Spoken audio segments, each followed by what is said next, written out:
बिस्मिल्लाहिर्रहमानिर्रहीम। अस्सलामुअलैकुम वरहमतुल्लाहि वबरकातुहू।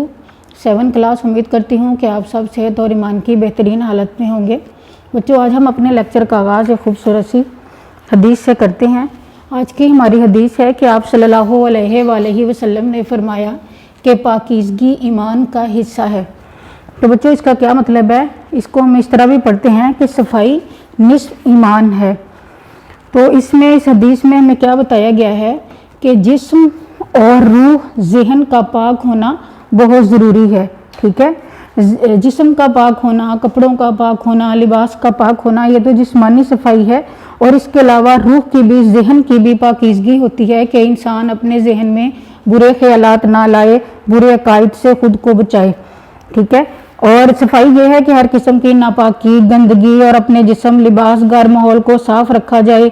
एक ऐसा फ़र्द जो अल्लाह ताला और उसके रसूल पर ईमान रखता है वो गंदा और नापाक नहीं रह सकता। कुछ लोग मैले कपड़े पहनना, नहाने से परहेज़ करना और इसी तरह के बाल बढ़ा कर रखना, तो इस तरह के कामों को नेकी समझते हैं। तो बच्चों, आपने अक्सर देखा है कि सड़कों पर, बाहर बाज़ारों में कुछ लोग फिर रहे होते हैं जिन्होंने लंबे बाल किए होते हैं, गंदे, उनको साफ़ नहीं करते, दाढ़ी बहुत ज़्यादा हद तक बढ़ाई होती है, बाल बहुत ज़्यादा बढ़ाए होते हैं। तो ये नेकी तो नहीं होती, क्योंकि नेकी तो ये है कि अल्लाह ने और अल्लाह के रसूल ने हमें हुक्म दिया है कि सफाई जो है वो ईमान का हिस्सा है। तो बच्चों, इसलिए हमें भी अपने घर, माहौल, अपने माहौल को, अपने घर को, अपने गली मोहल्ले को साफ रखना चाहिए, अपने जिस्म को भी और अपने ख़ास तौर पर अपने ज़हन को। तो बच्चों, आज हमारा जो लेक्चर है वो है लेक्चर नंबर 24। तो इसमें हमने आज मज़मून करना है सैलाब की तबाहकारियाँ। तो सबसे पहले तो हम देखते हैं कि मज़मून नवीसी जो है, मज़मून लिखने के लिए किन बातों का ख्याल रखना ज़रूरी होता है, यानी कि हदायत इसकी कौन सी हैं। नंबर 1 है, मज़मून के 3 हिस्से होते हैं: तमहीद या आगाज़, नफ्से मज़मून और इख्तिताम। तमहीद या आगाज़ में हम मज़मून के बारे में कुछ तारुफ करवाते हैं। नफ्से मज़मून में जो मौजू होता है उसके मुताबिक लिखा जाता है, और इख्तिताम जो उसका एंड है, यानी कि उसको हम किस अंदाज में ख़त्म करते हैं। और मज़मून बच्चों हर मौजू पर लिखा जा सकता है, मजहबी, सियासी, माशी, माशरती। इसके लिए ज़रूरी नहीं है कि इन मौजू पर मज़मून लिखें, इन पे ना लिखें, किसी भी मौजू पर मज़मून लिखा जा सकता है। मज़मून को हस्बे ज़रूरत कई पैराग्राफ में तकसीम किया जा सकता है। मज़मून में सादा और मुख्तसर जुमले लिखें, कि मज़मून लिखते हुए आप आसान ज़ुबान इस्तेमाल करें और छोटे छोटे जुमले लिखें, ज़्यादा लंबे जुमले नहीं लिखने चाहिए। मज़मून में ख़यालात, अल्फाज़ो बयान और तरतीब का ख्याल रखें। नफ्से मज़मून यानी कि जिस मौजू पर हम मज़मून लिख रहे हैं उसका दिलचस्प, जामे और मौजू के मुताबिक होना बहुत ज़रूरी होता है। और बच्चों, हम मज़मून में आयात, पुरानी आयात, अहादीस, अशार, अक़वाल और मुहावरात का इस्तेमाल कर सकते हैं। वो किस तरह? मौजू के मुताबिक। ठीक है, अगर कोई मौजू ऐसा है उसके हिसाब से हमें कोई आयत, कोई हदीस, कोई शेर याद है तो हम वो उसके अंदर, मज़मून के अंदर लिख सकते हैं। और मज़मून का इख्तिताम बामानी होना चाहिए। ठीक है, तो ये था हमारा आज की जो मज़मून नवीसी है उसकी हदायत थी कुछ। अब हम मज़मून लिखना स्टार्ट करते हैं। मज़मून हमारा है सैलाब की तबाहकारियाँ। तो सबसे पहले हम इब्तिदा यानी कि आगाज़, तमहीद लिखेंगे।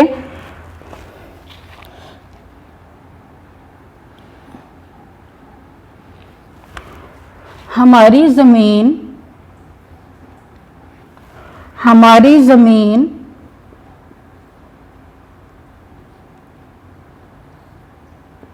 सारी इंसानियत का घर है। कुदरत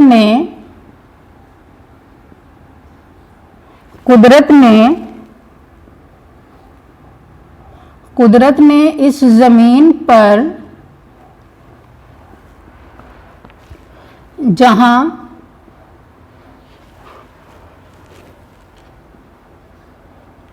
हमारी ज़िंदगी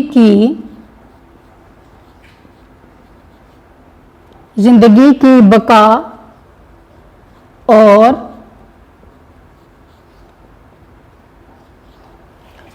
खुशहाली के लिए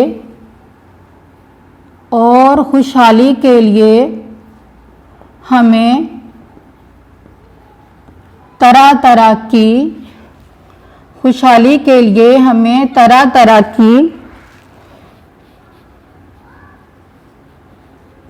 नेमतें अता की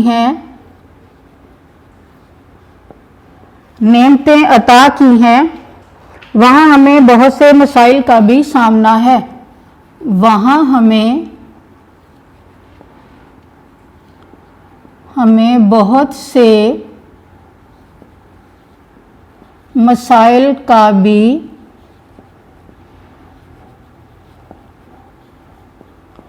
भी सामना है।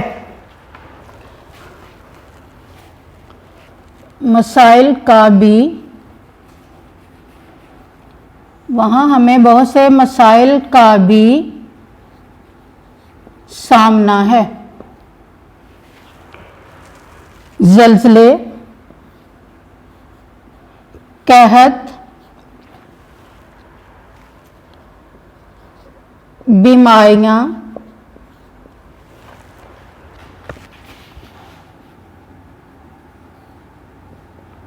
खुश्कसाली और ज़मीनी आलूदगी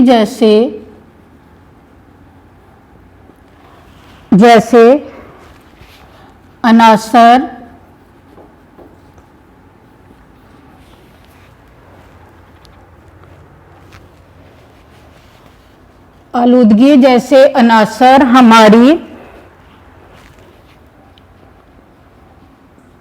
जिंदगी के लिए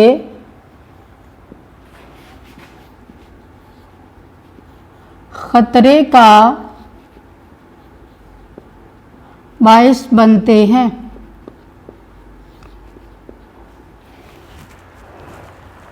इन्हीं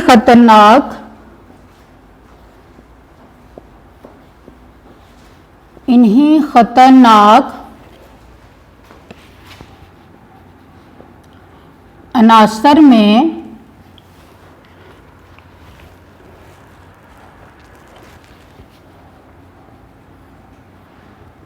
एक सैलाब भी है। तो जब यहाँ से हम अगले जो हमारा पैरा है उसका आगाज करते हैं। अनासर में एक सैलाब भी है। सैलाब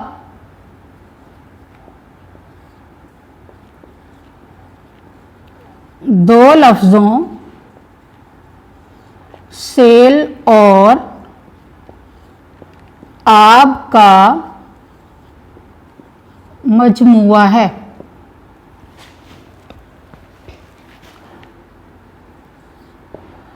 सेल का मतलब है तूफान और आब का मतलब है पानी। इसी तरह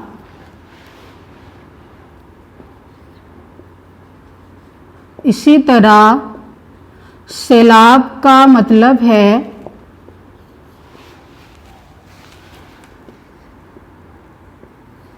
पानी का तूफान।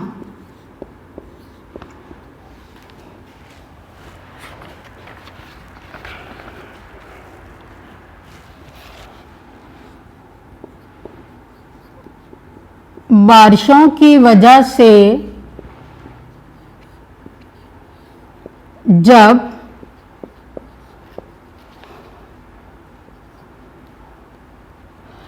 दरिया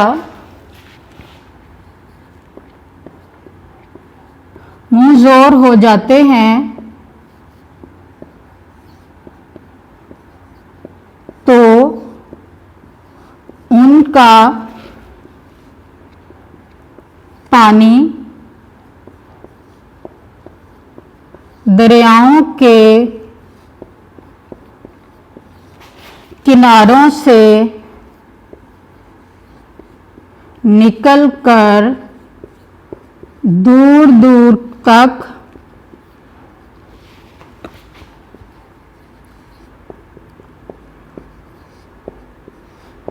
फैल जाता है।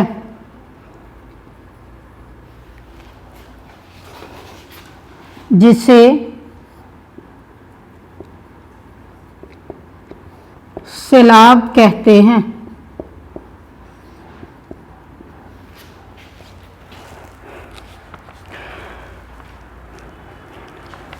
सैलाब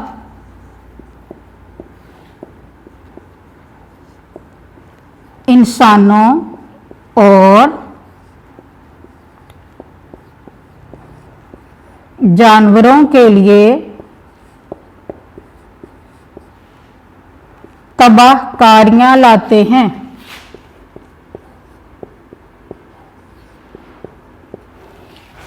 तबाहकारियां लाते हैं। तैयार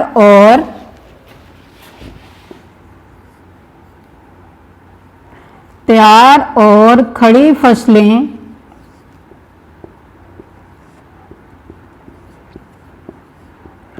तबाह बर्बाद हो जाती हैं।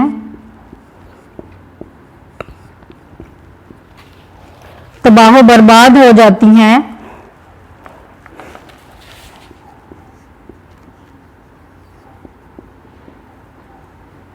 रिहायशी इलाके पानी में डूबने की वजह से मकानात गिर जाते हैं। मकानात गिर जाते हैं, जिससे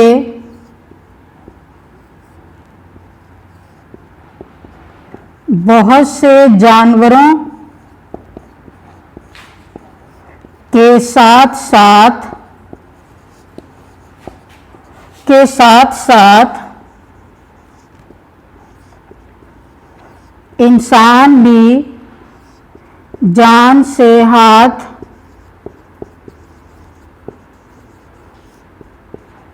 धो बैठते हैं।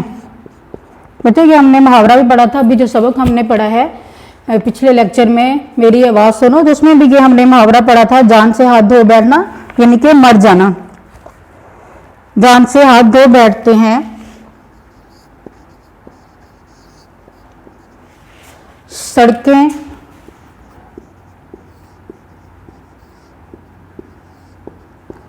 टूट जाती हैं।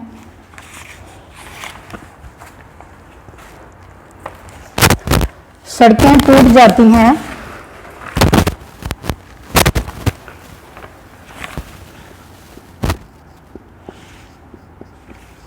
जिंदगी का निज़ाम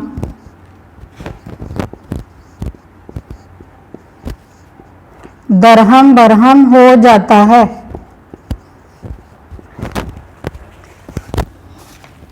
तो यहाँ पे हमारा जो पैरा है ये खत्म हो गया। यहाँ पे दूसरा पैरा देखा, हमने लिखा था कि इसको कई पैराग्राफ में हस्बे ज़रूरत पैराग्राफ में तकसीम किया जा सकता है।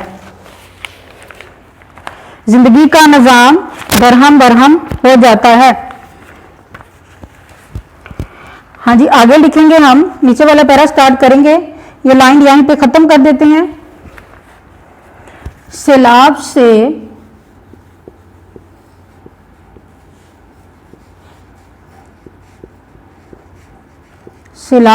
बचने के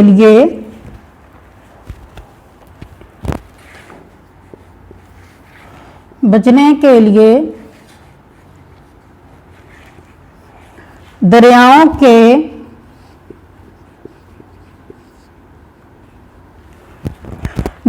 के किनारों को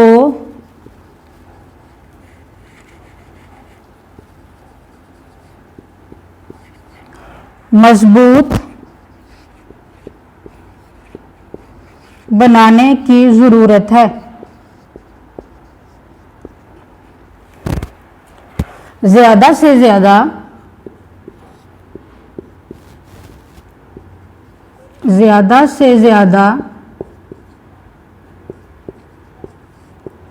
डैम बनाने चाहिए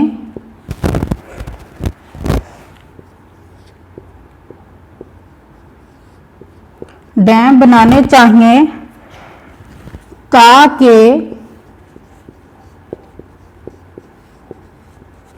जरूरत से जायद पानी को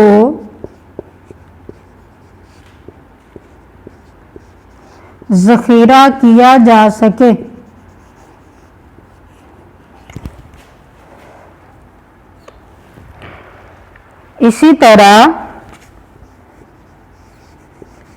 इस तरह हम एक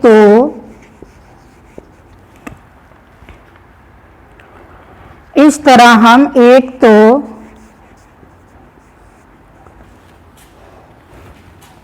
सैलाब की तबाहकारियों से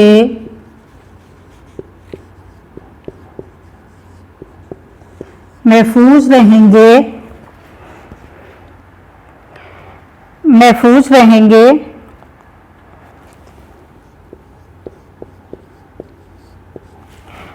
रहेंगे और दूसरा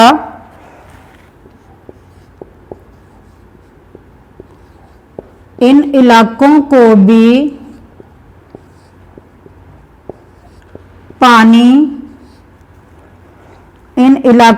भी पानी मुहैया किया जा सकेगा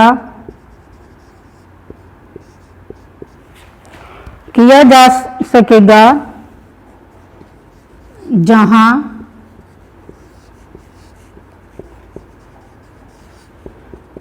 बारिशें कम होती हैं।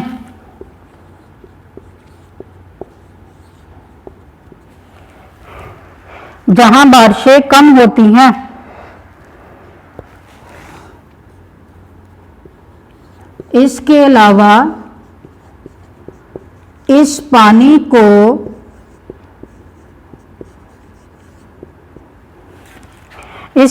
को बिजली बनाने के लिए इस्तेमाल करके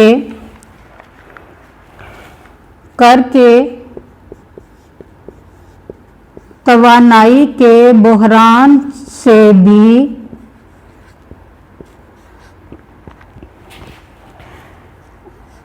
बचा जा सकेगा। तो इसके आगे हम इसको रेस करके लिखते हैं। ये जो हमने मजमून के लिए हदायत लिखी थी यहाँ पे लिख लेते हैं बच्चों। आप लोगों ने इस मजमून को साथ साथ लिखते भी जाना है।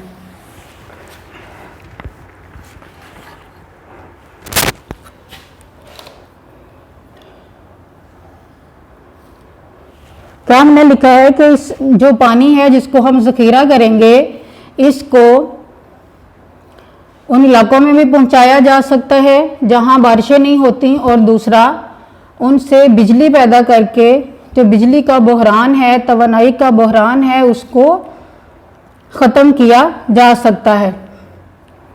तो अब हम उसके आगे लिखते हैं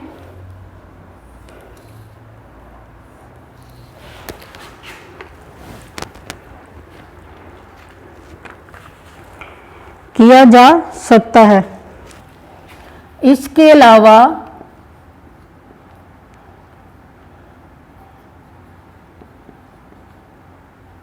लोगों में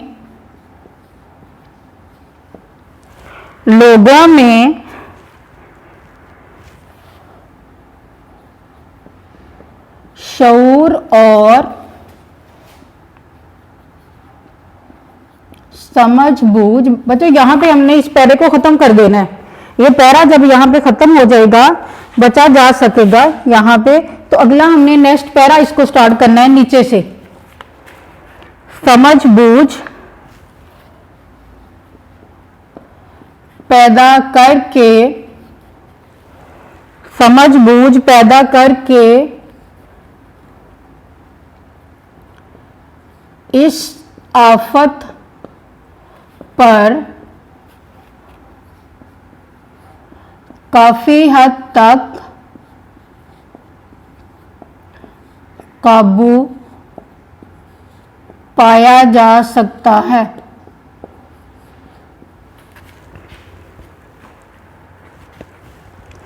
काफी हद तक काबू पाया जा सकता है। आगे है अल्लाह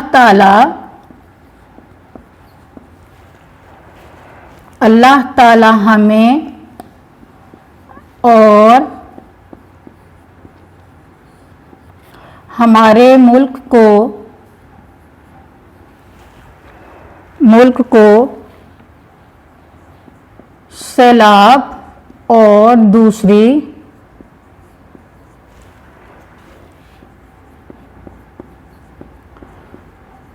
कुदरती आफात से, सैलाब और दूसरी कुदरती आफात से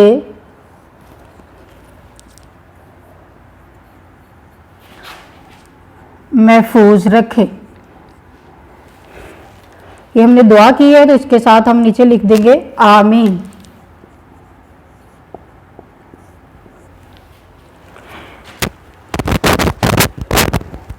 एक दफा बच्चों इसकी रीडिंग कर लेते हैं। हमारी ज़मीन सारी इंसानियत का घर है। कुदरत ने इस ज़मीन पर जहां हमारी ज़िंदगी की बका और खुशहाली के लिए हमें तरह तरह की नेमतें अता की हैं, वहाँ हमें बहुत से मसाइल का भी सामना है। ज़लज़ले, कहत, बीमारियाँ, खुश्क साली और ज़मीनी आलूदगी जैसे अनासर हमारी ज़िंदगी के लिए ख़तरे का बायस बनते हैं। इन्हीं ख़तरनाक अनासर में एक सैलाब भी है। यहाँ पे बच्चों ये आएगा इन्हीं। सैलाब दो लफ्ज़ों सेल और आब का मजमुआ है। सेल का मतलब है तूफ़ान और आब का मतलब है पानी। इसी तरह सैलाब का मतलब है पानी का तूफ़ान। बारिशों की वजह से जब दरिया मुंहज़ोर हो जाते हैं, यानी कि उनमें बहुत ज़्यादा पानी आ जाता है, तो उनका पानी दरियाओं के किनारों से निकलकर दूर दूर तक फैल जाता है, जिसे सैलाब कहते हैं। सैलाब इंसानों और जानवरों के लिए तबाहकारियाँ लाते हैं। तैयार और खड़ी फसलें तबाह बर्बाद हो जाती हैं।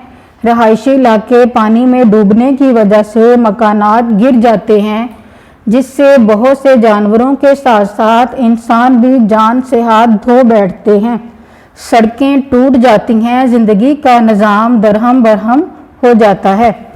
सैलाब से बचने के लिए दरियाओं के किनारों को मजबूत बनाने की ज़रूरत है। ज़्यादा से ज़्यादा डैम बनाने चाहिए ताकि ज़रूरत से ज़ायद पानी को ज़ख़ीरा किया जा सके। इसी तरह हम एक तो सैलाब की तबाहकारियों से महफूज रहेंगे और दूसरा उन इलाकों को भी पानी मुहैया किया जा सकेगा जहां बारिशें कम होती हैं। इसके अलावा इस पानी को बिजली बनाने के लिए इस्तेमाल करके तवानाई के बहरान से भी बचा जा सकेगा। इसके अलावा लोगों में शऊर और समझबूझ पैदा करके इस आफत पर काफ़ी हद तक काबू पाया जा सकता है। अल्लाह ताला हमें और हमारे मुल्क को सैलाब और दूसरी कुदरती आफात से महफूज रखे, आमीन। बच्चों ये हमारा था आज का लेक्चर। मुझे उम्मीद है कि आपको समझ आ गई होगी। एक तो हदायत आपको समझ आ गई कि मजमून किस तरह लिखना है, और ये मजमून भी इसको आपने लिखना भी है और याद भी करना है। इसके अलावा अगर कोई बात आपको नहीं समझ आएगी तो दूसरे दिन अपने टीचर से आप पूछ सकते हैं। अपना ख्याल रखें, अपने घर वालों का ख्याल रखें। अल्लाह हाफिज़।